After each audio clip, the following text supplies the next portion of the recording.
The number of dead and injured in Boston could have been much, much higher. The city's emergency services team was right in the middle of it all, and they made tough choices that saved many lives. Don Dahler is in Boston with that part of the story. Don, good morning to you.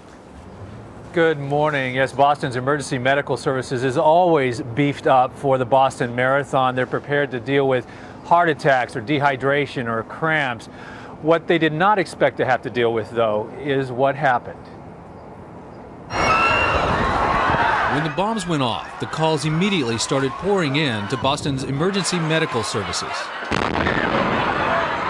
Something just exploded at the finish line. Two devices just went off at Boylston and Exeter. Notify all the hospitals that potential here for a mass casualty event. The EMS was at full staff on race day, both at the finish line and at headquarters, which Joe O'Hare oversees. With an incident like this, when you have an explosion, we're not sure what it is. The tension in the room starts to rise. Everyone clicks into their training and starts to develop, a plan. All units be advised, the explosive device. Everyone use caution, please. And I got 3 people down, heavy trauma.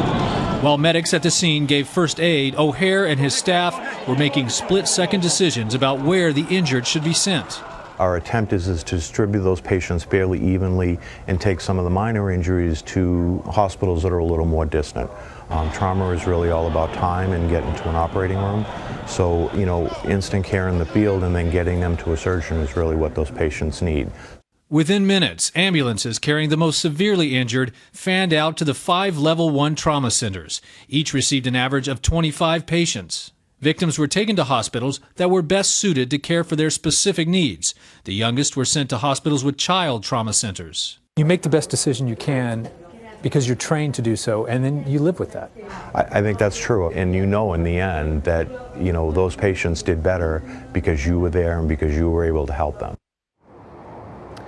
Boston ambulances transported 90 patients to the area hospitals within just 1 hour. Joe O'Hare says it was the most extraordinary emergency effort in this city's history. Charlie, Nora, Gail. Interesting, from 9/11 to Boston, you hear these heroic stories of first responders. In Texas, they're worried that some of them may have lost their life. This morning. Don, thank you so much.